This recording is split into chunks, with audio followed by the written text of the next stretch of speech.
नमस्कार दोस्तों, MS Hindi academy में आपका हार्दिक स्वागत है। और आज मैं आपके लिए लेकर आया हूँ सामान्य ज्ञान यानी कि जनरल नॉलेज का जो हमारी सीरीज चल रही है उसकी तीसरी क्लास पार्ट 3 आज आपके सामने होगा। इससे पहले 2 पार्ट हमने डिस्कस कर लिए हैं, उनके वीडियो के लिंक आपको डिस्क्रिप्शन बॉक्स में मिल जाएंगे और उत्तराखंड प्रवक्ता नाम से जो प्लेलिस्ट है उसमें भी आपको मिल जाएंगे। 50 क्वेश्चन पहली वीडियो में, उसके बाद 50 और अभी आज भी 50 क्वेश्चन हम आपके साथ डिस्कस करने वाले हैं। बहुत ही अच्छे क्वेश्चन यहाँ पर आपको मिलेंगे, इससे आपका अच्छा रिवीजन हो जाएगा। साथ ही साथ आपको मैं हमेशा ही बताता हूँ, जिस भी पेपर को आप सॉल्व करते हैं, चाहे किसी भी तरह का पेपर हो, किसी भी तरह का क्वेश्चन पेपर को आप सॉल्व करते हैं, उसे आप करंट से रिलेट करते हुए जरूर पढ़िए और उससे रिलेटेड आप ये समझने का प्रयास कीजिए कि एग्जाम में जो क्वेश्चन पूछे जाते हैं उनको कैसे आपने करंट से रिलेट करना है, क्योंकि वहीं से क्वेश्चन बनता है। ठीक है, तो जल्दी से हम इस वीडियो को स्टार्ट करते हैं। वीडियो को आपने शेयर करना है ज़्यादा से ज़्यादा और कमेंट में अपना स्कोर बताना है और जो भी क्वेश्चंस मैं आपसे बीच में पूछूंगा उनको वहीं पर वीडियो को पॉज करना है और कमेंट में जाकर उसका आंसर लिखना है। उससे आपकी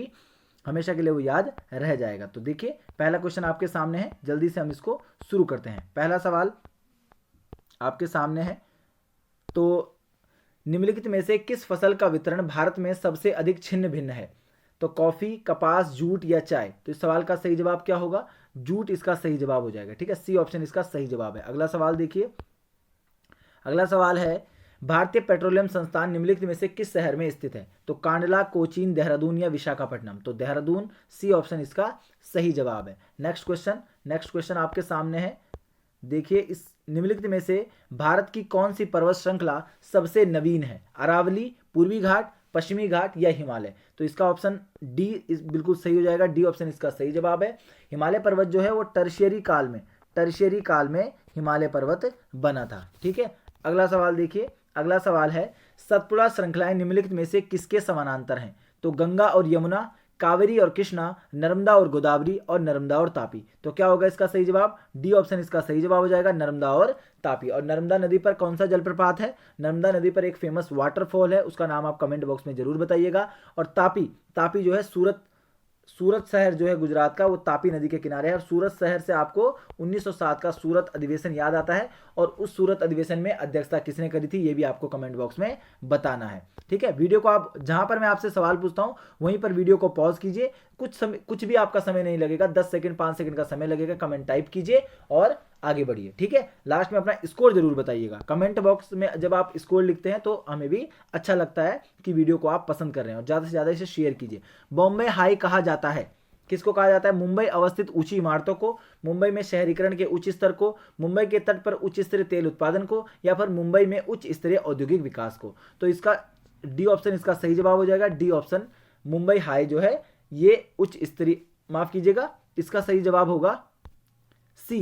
ठीक है, उच्च स्तरीय तेल उत्पादन के क्षेत्र है मुंबई आई। ठीक है, तो तेल उत्पादन के ये क्षेत्र हैं, खनिज तेल के क्षेत्र हैं मुंबई आई, तो सी ऑप्शन इसका सही जवाब हो जाएगा। ठीक है, अगला सवाल देखिए, चंदन का मुख्य उत्पादक है, चंदन सैंडलवुड, तो मध्य प्रदेश, महाराष्ट्र, तमिलनाडु या कर्नाटक? तो इस सवाल का सही जवाब क्या होगा? कर्नाटक इसका सही जवाब हो जाएगा। डी ऑप्शन इसका सही जवाब है। अगला सवाल, भारत सबसे बड़ा उत्पादक है किसका? अभ्रक का, कोयले का, टीन का या शीशे का? तो क्या होगा इसका सही जवाब? अभ्रक इसका सही जवाब हो जाएगा। भारत अभ्रक का सबसे बड़ा उत्पादक है और भारत में भी ये विश्व में भारत अभ्रक का सबसे बड़ा उत्पादक है। और आंध्र प्रदेश और उसके साथ साथ राजस्थान, आंध्र प्रदेश और राजस्थान में ये 2 राज्य हैं जो भारत में अभ्रक के सबसे बड़े उत्पादक राज्य हैं। ठीक है, तो इनका भी आपने ध्यान रखना है। अगला सवाल, भारत से संघ का दक्षिणतम बिंदु, सबसे दक्षिणतम बिंदु कौन सा है? तो इंदिरा पॉइंट भारतीय संघ का सबसे दक्षिणतम बिंदु है। आपने बताना है कि ये कहां पर स्थित है। ठीक है, ये भी आपने बताना है। अगला सवाल देखिए,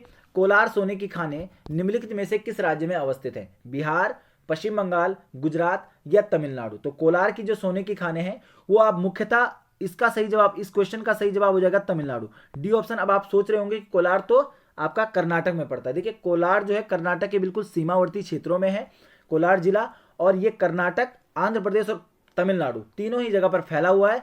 ऑप्शन के हिसाब से अगर आप जाएंगे तो बिहार, पश्चिम बंगाल और गुजरात, मात्र तमिलनाडु यहां पर बसता है। तो इसका सही जवाब क्या हो जाएगा? तमिलनाडु इसका सही जवाब हो जाएगा। कभी भी ऑप्शन में कर्नाटक और तमिलनाडु एक साथ नहीं दिया होगा, और यदि दिया भी होगा तो वहां पर ऊपर क्वेश्चन में कुछ ना कुछ और आपके लिए हिंट दिया होगा। ठीक है, तो इसका सही जवाब डी हो जाएगा। अगला सवाल देखिए, अगला सवाल, निम्नलिखित में से किस राष्ट्र समूह और भारत का, माफ कीजिए भारत नहीं है, भारत का समान राष्ट्रीय सीमा क्षेत्र है? तो किसका है एक जैसा राष्ट्रीय सीमा क्षेत्र? रूस, चीन, रूस और बांग्लादेश का, चीन म्यांमार और नेपाल का, अफगानिस्तान म्यांमार और नेपाल का, या पाकिस्तान म्यांमार और अफगानिस्तान का। तो इस सवाल का सही जवाब क्या होगा? इसका बी ऑप्शन सही हो जाएगा, चीन म्यांमार और नेपाल। बी ऑप्शन इसका सही जवाब हो जाएगा। भारत की जो सीमा रेखा है वो कितने देशों के साथ लगती है, ये आप कमेंट बॉक्स में बताइएगा, ठीक है, कितने देशों के साथ लगती है भारत की सीमा रेखा। अगला सवाल है, समाजवादी राज्य को समझते हैं, क्या समझते हैं समाजवादी राज्य को? एक आवश्यक अभिशाप, शोषण का यंत्र, एक दैवी संस्थान, या एक धनात्मक अच्छाई। तो समाजवादी राज्य को एक शोषण का यंत्र मानते हैं, ठीक है। और भारत की सीमा 7 देशों के साथ लगती है। कमेंट बॉक्स में आप में अगर 7 लिखा होगा तो आपका आंसर बिल्कुल सही है। अगला सवाल, निम्नलिखित कथन का किससे संबंध है? राजा कभी गलती नहीं कर सकता। जापान के राजा, इंग्लैंड के राजा, नेपाल के राजा, या फ्रांस के राजा। तो इसका सही जवाब हो जाएगा बी ऑप्शन, इंग्लैंड के राजा। बी ऑप्शन इसका सही जवाब है। इंग्लैंड के राजा से संबंधित यह कथन है कि राजा कभी गलती नहीं कर सकता। अगला सवाल देखिए, अगला सवाल है, भारत में मूर्ति पूजा प्रारंभ हुई थी। मूर्ति पूजा भारत में कब प्रारंभ हुई थी? आर्यन काल से पहले, गुप्त काल में, मौर्य काल में, या कुषाणों के काल में। तो क्या होगा इसका सही जवाब? ए ऑप्शन, आर्यकाल इसका सही जवाब हो जाएगा। आर्यकाल से पहले। आप सभी जानते हैं कि सिंधु घाटी सभ्यता के अंदर भी हमें मूर्ति पूजा के अवशेष मिले हैं, कुछ मातृ देवी की मूर्ति वहां पर हमें मिली है। तो इसका मतलब ये आर्यकाल से भी पहले की बात है मूर्ति पूजा, ठीक है। अगला सवाल देखिए, अगला सवाल, ज्ञान प्राप्ति के बाद गौतम बुद्ध ने अपना पहला उपदेश किस भाषा में दिया था? अपना उपदेश पहला सारनाथ में दिया था, और किस भाषा में दिया था? तो इसका सही जवाब क्या होगा? पाली भाषा में, ठीक है। पाली इसका सही जवाब हो जाएगा। पाली भाषा जो थी वो आम जनसाधारण की भाषा थी, और उसी में सभी अपने उपदेश गौतम बुद्ध ने दिए हैं। अगला सवाल आपके सामने 65वां, बताइए, दीन ए इलाही धर्म किसके द्वारा प्रारंभ किया गया था? दीन ए इलाही, अशोक, बहादुर शाह जफर, अकबर, या जहांगीर। तो इसका सही जवाब क्या होगा? तीसरा, सी ऑप्शन इसका सही जवाब हो जाएगा। 1582 में अशोक ने दीन ए इलाही नामक नया धर्म चलाया था, ठीक है। और इस धर्म को सबसे पहले महेश दास, जिनका जो प्रचलित नाम है वो बीरबल है, उन्होंने इसको सबसे पहले स्वीकार किया था, ठीक है। सबसे पहले हिंदू थे जिन्होंने उसको स्वीकार किया था। अगला सवाल देखिए, निम्न में से एक प्राचीन विश्वविद्यालय कौन सा है? वैशाली, नालंदा, हड़प्पा, या पटना। तो आप सभी जानते हैं क्या होगा इसका सही जवाब? नालंदा। बी ऑप्शन इसका सही जवाब हो जाएगा, ठीक है। अगला सवाल देखिए, अगला सवाल देखिए, बताइए, अगला सवाल आपके सामने है, उस विदेशी नागरिक का क्या नाम था जिसको सर्वप्रथम भारत रत्न उपाधि से सम्मानित किया गया था? सबसे पहले कौन सा वो विदेशी था जिसको भारत रत्न दिया गया था? तो मार्टिन लूथर किंग को, जावेद अहमद को, खान अब्दुल गफ्फार खान को, या नेल्सन मंडेला को। तो इस सवाल का सही जवाब क्या होगा? सी ऑप्शन इसका सही जवाब हो जाएगा। खान अब्दुल गफ्फार खान को 1987 में भारत रत्न अवार्ड से सम्मानित किया गया था, और 1988 में उनका देहांत हो गया था, ठीक है। अगला सवाल देखिए, अगला सवाल आपके सामने है, आपको बताना है मैकमोहन रेखा है किसके बीच है? भारत पाकिस्तान के बीच है, भारत श्रीलंका के बीच, भारत चीन के बीच, और भारत म्यांमार के बीच। तो क्या होगा इसका सही जवाब? मैकमोहन रेखा जो है वो भारत और चीन के बीच है, और आपको बताना है कि इस रेखा का निर्धारण कब किया गया था। कब किया गया था इसका निर्धारण, ये आपको कमेंट बॉक्स में बताना है। अगला सवाल देखिए, अगला सवाल आपको बताना है, मनोवैज्ञानिक विश्लेषण का सिद्धांत किसने संपादित किया? मनोवैज्ञानिक विश्लेषण। तो लॉरेंस ने, फ्राइड ने, आइंस्टीन ने, या बेकर ने। तो इस सवाल का सही जवाब क्या होगा? फ्राइड, यानी कि बी ऑप्शन इसका सही जवाब हो जाएगा। फ्राइड ने मनोवैज्ञानिक विश्लेषण का सिद्धांत संपादित किया है। अगला सवाल आपके सामने है, बताना है निम्नलिखित में से कौन सा देश सार्क का सदस्य नहीं है? सार्क का सदस्य कौन सा देश नहीं है? तो भारत, पाकिस्तान, अफगानिस्तान और नेपाल, ये सभी देश जो हैं ये सार्क के सदस्य हैं। ये सभी देश सार्क के सदस्य हैं। क्वेश्चन में इसी तरह का ये क्वेश्चन पूछा गया था वहां पर, ठीक है। हो सकता है कि ये बहुत पुराना पेपर हो, लेकिन पेपर में ये इसी तरह का क्वेश्चन पूछा गया था, इसमें मैंने कोई भी चेंज नहीं किया। अभी आप वर्तमान समय में जानते हैं कि सार्क में 8 देश हैं, और अफगानिस्तान सबसे नवीनतम देश है जिसको 2005 में शामिल किया गया था सार्क में, ठीक है। सार्क का मुख्यालय कहां पर है वो आप कमेंट बॉक्स में बताइएगा। और 9 पर्यवेक्षक देश हैं, 9 पर्यवेक्षक देश हैं सार्क के अंदर, ठीक है। पर्यवेक्षक 9 हैं, और सदस्य देशों की संख्या 8 है, जिसमें अफगानिस्तान भी शामिल है, ठीक है। अफगानिस्तान भी उसमें शामिल है, और बाकी ये सभी तो हैं ही। अगला सवाल देखिए, अगला सवाल आपको बताना है, कराधान के अधिनियमों के प्रवर्तक हैं। कराधान यानी कि टैक्सेशन आप जिसको बोलते हैं, ठीक है।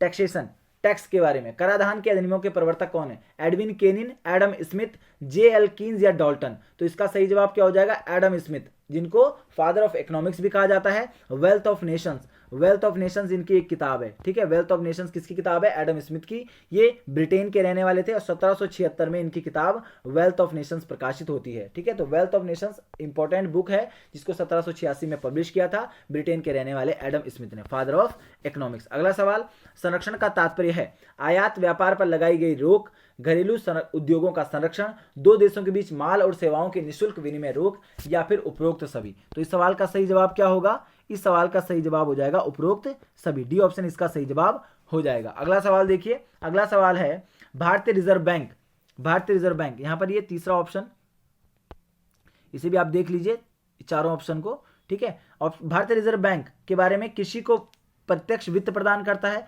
दूसरा ऑप्शन है कि प्राथमिक सहकारी समितियों को वित्त प्रदान करता है, तीसरा ऑप्शन है राज्य सहकारी बैंकों को वित्त प्रदान करता है, और चौथा ऑप्शन है कृषि को वित्त प्रदान नहीं करता। तो इसका सही जवाब क्या होगा, तो राज्य सहकारी बैंकों को वित्त प्रदान करता है, ठीक है। रिजर्व बैंक कभी भी डायरेक्ट फार्मर्स को लोन वगैरह नहीं देता है, ये राज्य कोऑपरेटिव बैंक जो होते हैं, स्टेट कोऑपरेटिव बैंक्स, उनको देता है और उसके बाद ये आपके फार्मर्स तक पहुंचता है। तो सी ऑप्शन इसका सही जवाब हो जाएगा। रिजर्व बैंक की स्थापना कब हुई थी, 1 अप्रैल 1935 को हुई थी। Young Hilton commission, young Hilton commission का संबंध रिजर्व बैंक से है, ठीक है। और मिशन इंद्रधनुष भी आपको ध्यान रखना है, मिशन इंद्रधनुष जो है ये भी बैंकिंग से संबंधित है, ठीक है, ये भी बैंकिंग से संबंधित है। और एक इंद्रधनुष वो आपका इंद्रधनुष वो आपका वैक्सीनेशन से संबंधित है, ठीक है। और अभी 16 मार्च को राष्ट्रीय वैक्सीनेशन, नेशनल वैक्सीनेशन डे भी मनाया गया था, ठीक है। वो भी आपने राष्ट्रीय टीकाकरण दिवस जिसको कहते हैं 16 मार्च को मनाया गया था। और 16 मार्च को क्यों मनाया जाता है, क्योंकि 16 मार्च 1995 को ही पल्स पोलियो अभियान की शुरुआत हुई थी। पल्स पोलियो, भारत को 2014 में पोलियो मुक्त घोषित कर दिया गया है। 2 ही ऐसे देश बचे हैं जो कि अब पोलियो से ग्रसित हैं, उनका नाम आप कमेंट बॉक्स में बताइएगा। अगला सवाल आपके सामने है, भारतीय अर्थव्यवस्था किस क्षेत्र में उत्पादकता सर्वोच्च है, प्रोडक्टिविटी इंडियन इकोनॉमी की किस क्षेत्र में सबसे ज्यादा है, विनिर्माण में, परिवहन, संचार एवं वाणिज्य में, कृषि में, अन्य क्षेत्रों में। तो ऑप्शन के हिसाब से अगर आप जाएंगे तो कृषि इसका सही जवाब हो जाएगा, ठीक है। सी ऑप्शन इसका सही जवाब है। अगला सवाल देखिए, अगला सवाल है कि जब किसी वस्तु एक्स की स्थानापन्न कीमत गिरती है तब एक्स की मांग क्या होती है, बढ़ती है, घटती है, कोई परिवर्तन नहीं होता, या उपयुक्त में से कोई नहीं। तो इसका सही जवाब क्या हो जाएगा, घटती है, ठीक है, रिड्यूस होती है। इसका बी ऑप्शन बिल्कुल सही जवाब हो जाएगा। अगला सवाल देखिए, अगला सवाल आपके सामने है, इकोनॉमिक्स के भी अच्छे क्वेश्चन यहां पर रखे गए हैं, ठीक है। अगला सवाल है, निम्नलिखित में से कौन सा राष्ट्रीय आय का भाग नहीं है, राष्ट्रीय आय, नेशनल इनकम आपके सिलेबस में भी है, मजदूरी एवं वेतन, लाभ, किराया, राष्ट्रीय ऋण पर ब्याज। तो क्या होगा इसका सही जवाब, डी ऑप्शन इसका सही जवाब हो जाएगा, राष्ट्रीय ऋण पर ब्याज। ये राष्ट्रीय आय यानी कि नेशनल इनकम का पार्ट नहीं होता है, ठीक है। अगला सवाल आपके सामने है, नियत लागत कहते हैं, नियत लागत किसको कहते हैं, विशेष लागत को, प्रत्यक्ष लागत को, प्रधान लागत को, या अतिरिक्त खर्च को। क्या होगा इसका सही जवाब, तो अतिरिक्त खर्च को क्या कहा जाता है, नियत लागत कहा जाता है। अगला सवाल आपके सामने है, अगला सवाल है कि यदि चाय और कॉफी प्रतिस्थानापन्न है, यानी कि सब्स्टिट्यूट है एक दूसरे के, ठीक है, यानी कि चाय और कॉफी क्या है, एक दूसरे के सब्स्टिट्यूट है, मतलब चाय की जगह कॉफी और कॉफी की जगह चाय को इस्तेमाल किया जा सकता है। तो कॉफी के मूल्य में कमी होने पर, अगर कॉफी के मूल्य कम होता है तो उससे क्या होगा, चाय की बिक्री को बढ़ेगी, कॉफी की बिक्री घटेगी, कॉफी की बिक्री बढ़ेगी, पाएगी नहीं, बढ़ेगी है ये, ठीक है, बढ़ेगी, ये बढ़ेगी है, बढ़ेगी, या चाय की कीमत घटेगी। तो अगर दोनों एक दूसरे के सब्स्टिट्यूट हैं और कॉफी के मूल्य में कमी होती है, तो आप सभी जानते हैं कि अगर कॉफी का मूल्य कम होता है तो लोग कॉफी ज्यादा खरीदेंगे और कॉफी की बिक्री बढ़ जाएगी, ठीक है, कॉफी की बिक्री जो है वो बढ़ जाएगी। अगला सवाल आपके सामने है, देखिए अगला सवाल आपसे पूछा गया है, इकोनॉमिक्स का क्वेश्चन है, लॉर्ड कीन्स के सिद्धांत के अनुसार ब्याज दर को किस मांग और आपूर्ति द्वारा निर्धारित किया जा सकता है। जो इकोनॉमिक्स वाले हैं, ठीक है, जिनका मेन सब्जेक्ट इकोनॉमिक्स है, उनके लिए अच्छे क्वेश्चन यहां पर हैं, बचत, ऋण प्रदान करने वाली निधियां, धन और पूंजीगत वस्तुएं। तो क्या होगा इसका सही जवाब, धन यानी कि मनी इसका सही जवाब हो जाएगा, ठीक है। अगला सवाल देखिए, अगला सवाल आपके सामने है, अगला सवाल है, निम्नलिखित में से कौन सा अप्रत्यक्ष कर है, इनडायरेक्ट टैक्स इनमें से कौन सा है, संपत्ति कर, पूंजी लाभ कर, आबकारी कर, या निगम कर।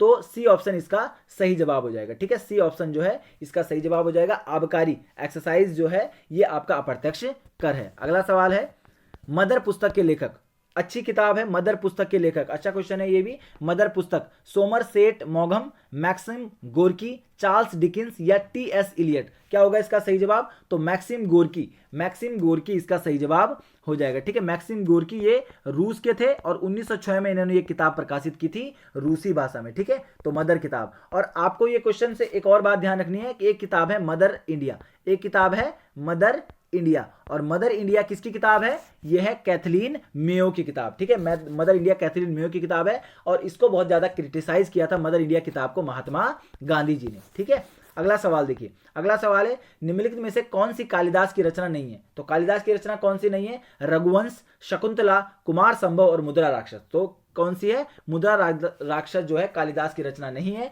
क्योंकि ये किसकी रचना है? ये विशाख दत्त की रचना है, जिसमें चंद्रगुप्त मौर्य के बारे में बताया गया। आप मुझे ये बताइए जो कालिदास हैं वो किसके समकालीन थे? ठीक है, कालिदास किसके समकालीन थे ये आप कमेंट बॉक्स में बताइएगा। वीडियो को पॉज कीजिए और आंसर को लिखिए। ठीक है, ज्यादा समय आपका नहीं लगने वाला है, मैं आपके लिए मेहनत कर रहा हूं, आप भी मेहनत कीजिए और लिखिए आंसर को। निम्नलिखित में से किसने उपनिषदों का अनुवाद फारसी में किया था? तो किसने किया था? मुराद ने, दारा शिको ने, सुजा ने, या उपरोक्त में से कोई नहीं? तो दारा शिको, बी ऑप्शन इसका सही जवाब हो जाएगा। दारा शिको ने उपनिषदों का अनुवाद किया था फारसी भाषा में, और सिर ए अकबर नाम से यह अनुवाद किया गया था दारा शिको के द्वारा। ठीक है, अगला सवाल है शाहनामा। अगला सवाल है शाहनामा रचना की थी, शाहनामा किसकी रचना है? आमिर खुसरो की, फिरदौसी की, अल बरूनी की, या अबुल फजल की? ठीक है, तो शाहनामा जो है वो फिरदौसी की रचना है, बी ऑप्शन इसका सही जवाब हो जाएगा। फारसी भाषा में शाहनामा लिखी थी फिरदौसी ने। ठीक है, बाकी अमीर खुसरो की रचना आप पढ़िए, अल बरूनी की पढ़िए, अबुल फजल की पढ़िए, यहीं से क्वेश्चन आता है। शाहनामा, अकबरनामा, हुमायूंनामा, यही आपसे पूछा जाता है। ठीक है, अगला सवाल है भारत का सबसे विशाल शास्त्रीय महाकाव्य है, तो शास्त्रीय महाकाव्य कौन सा है? महाभारत, रामायण, भगवत गीता या गीत गोविंद? तो इसका सही जवाब क्या हो जाएगा? महाभारत, ए ऑप्शन इसका सही जवाब हो जाएगा। और शास्त्रीय से आप दो बात ध्यान रखिए, पहला मैंने आपको बताया था शास्त्रीय भाषाएं। ठीक है, पहला आपको क्या बताया था? शास्त्रीय भाषा। कितनी है शास्त्रीय भाषा? 6 है, 6 की 6 आपको कमेंट बॉक्स में लिखनी है। जो मेरी क्लासेस को देखते थे डेली ऑनलाइन टेक्स्ट, जो 9 बजे क्लास होती थी लाइव, उसको जो लोग देखते थे वो सभी लोग आंसर जरूर लिखेंगे। बाकी 6 हमारी भाषाएं हैं, और नृत्य कितने हैं? 8 हमारे शास्त्रीय नृत्य हैं। तो 8 शास्त्रीय नृत्य और 6 भाषाएं हैं। ठीक है, अगला सवाल देखिए, अगला सवाल देखिए, अगला सवाल है निम्नलिखित में से किस खाद्य पदार्थ की समान मात्रा में सबसे अधिक कैलोरी मान है? किस खाद्य पदार्थ की समान मात्रा में सबसे अधिक कैलोरी मान है? तो मक्खन की, सेब, पनीर या चीनी? क्या होगा इसका सही जवाब? पनीर, यानी कि सी ऑप्शन इसका सही जवाब हो जाएगा। पनीर में इन चारों में से सबसे ज्यादा कैलोरी होती है। अगला सवाल, अगला सवाल आपके सामने है। अगला सवाल है कि निम्नलिखित में से किसका उपयोग जल उपचार यानी कि वाटर ट्रीटमेंट में रोगाणुनाशक के रूप में होता है? तो फिटकरी का, कोयले का, किजेलगूर का, या पोटेशियम परमैंगनेट का? तो पोटेशियम परमैंगनेट, पिंकी इसका सही जवाब हो जाएगा। ठीक है, पिंकी इसका सही जवाब हो जाएगा। अगला सवाल है, अगला सवाल आपके सामने है कि घरेलू फ्रिज में सामान्यतः कौन सा प्रशीतक उपयोग में लाते हैं? तो नियोन, ऑक्सीजन, नाइट्रोजन या फ्रीऑन? तो आप सभी जानते हैं क्या होगा इसका सही जवाब? डी ऑप्शन, फ्रीऑन इसका सही जवाब हो जाएगा। डी ऑप्शन इसका सही जवाब है। अगला सवाल आपके सामने है दूध की शुद्धता मापने हेतु उपयोग करते हैं, कौन सा उपयोग करते हैं? लैक्टोमीटर, पोलारीमीटर, थर्मामीटर या हाइग्रोमीटर? तो लैक्टोमीटर इसका सही जवाब हो जाएगा, ए ऑप्शन इसका सही जवाब है। बाकी थर्मामीटर, हाइग्रोमीटर, पोलारीमीटर इसके बारे में भी आपको पढ़ना है। ठीक है, एक बार आपको देखना है। अगला सवाल है एक सामान्य नेत्र के लिए सुस्पष्ट दृष्टि की न्यूनतम दूरी क्या है? तो 25 मिलीमीटर, 25 सेंटीमीटर, 25 मीटर, या इनमें से कोई नहीं? तो 25 सेंटीमीटर इसका सही जवाब हो जाएगा। ठीक है, 25 सेंटीमीटर इसका सही जवाब हो जाएगा। अगला सवाल है भारत के राष्ट्रीय गान का संगीत किसने दिया है? तो रविंद्रनाथ टैगोर, एयरफोर्स बैंड, राम सिंह, या इनमें से कोई नहीं? तो ए ऑप्शन इसका सही जवाब हो जाएगा। रविंद्रनाथ टैगोर ने ही लिखा है और रविंद्रनाथ टैगोर ने ही इसका संगीत भी दिया है। ठीक है, तो कंफ्यूज आपको नहीं होना है। अगला सवाल है कि भारत का सबसे पुराना विश्वविद्यालय कौन सा है? कलकत्ता, बंबई, मद्रास और बनारस? तो इनमें से ऑप्शन में से कलकत्ता जो विश्वविद्यालय है वो सबसे पुराना है। ये कलकत्ता, बंबई और मद्रास तीनों ही 1857 में स्थापित हुए थे, लेकिन कलकत्ता को 24 जनवरी 1857 को स्थापित किया गया था सबसे पहले, बंबई उसके बाद मद्रास। तो ये बात क्या है, सबसे पहले इनमें से कलकत्ता है। बाकी 1916 के समथिंग आप देख लीजिएगा, ये बनारस हिंदू विश्वविद्यालय की स्थापना हुई थी। ठीक है, अगला सवाल है निम्नलिखित में से कौन सा एक मिसाइल नहीं है, कौन सी इनमें से एक मिसाइल नहीं है? त्रिशूल, पृथ्वी, नाग और शस्त्र। तो आप सभी जानते हैं क्या होगा, डी ऑप्शन, शस्त्र जो है एक मिसाइल नहीं है। त्रिशूल मिसाइल है, पृथ्वी और नाग ये सभी मिसाइलें हैं, शस्त्र डी ऑप्शन इसका सही जवाब हो जाएगा। अगला सवाल आपके सामने है, चंद्रमा पर कदम रखने वाला प्रथम व्यक्ति कौन था? Neil Armstrong, Edwin Aldrin, Rakesh Sharma या यूरी गागरिन? क्या होगा इसका सही जवाब? Neil Armstrong. Apollo mission, Neil Armstrong इसका सही जवाब हो जाएगा। ठीक है, नील आर्मस्ट्रांग कब गए थे? 20 जुलाई 1969 को, 1969 में अपोलो मिशन के, अमेरिका के निवासी। और दूसरे व्यक्ति कौन थे जो इनके साथ गए थे? उनका नाम है एडविन बज। तो उनका नाम भी आपको ध्यान रखना है, क्योंकि अब आपसे डायरेक्टली नील आर्मस्ट्रांग नहीं पूछेगा, एडविन बज दूसरे जो व्यक्ति थे उनके साथ गए थे, एडविन बज। ठीक है, शून्य की शुरुआत की थी, किसने की थी? भारतीयों ने, मिस्र वासियों ने, यूनानियों ने, या इनमें से कोई नहीं? तो भारतीयों के लिए गर्व का विषय है कि आर्यभट्ट। ठीक है, शून्य की शुरुआत किसने की थी? भारतीयों ने। तो आर्यभट्ट का नाम इससे जोड़ा जाता है। और आपको बताना है कि आर्यभट्ट किसके समकालीन थे, किसके दरबार में थे आर्यभट्ट। ठीक है, जरूर आप कमेंट बॉक्स में बताइएगा। वीडियो को पॉज कीजिए और आंसर। अगला सवाल है, बंगाल में पाल के संस्थापक कौन थे? तो दामोदर, गोपाल, धर्मपाल या देवपाल? तो क्या होगा इसका सही जवाब? गोपाल इसका सही जवाब हो जाएगा। बंगाल में पाल वंश के संस्थापक कौन थे? पाल डायनेस्टी, गोपाल। ठीक है, अगला सवाल आपके सामने है, निम्नलिखित में से कौन सी दिल्ली सल्तनत के संरक्षण में थी? उर्दू, अरबी, फारसी या तुर्की? तो जो फारसी भाषा है ये दिल्ली सल्तनत की राजकीय भाषा थी और इसको संरक्षण प्रदान किया गया था दिल्ली सल्तनत के द्वारा। फारसी यानी कि पर्शियन जो लैंग्वेज है, सी ऑप्शन, माफ कीजिए बी नहीं, सी ऑप्शन तीसरा, फारसी इसका सही जवाब हो जाएगा। ठीक है, अगला क्वेश्चन है कि निम्नलिखित में से किस कारण से भगत सिंह और उनके साथियों को 23 मार्च 1931 को फांसी दी गई थी? तो वर्ष 1928 में लाहौर में सैंडर्स की हत्या के कारण, काकोरी षड्यंत्र केस के कारण, 18 अप्रैल 1929 में केंद्रीय विधानसभा में बम फेंकने के कारण, या लाहौर षड्यंत्र केस के कारण?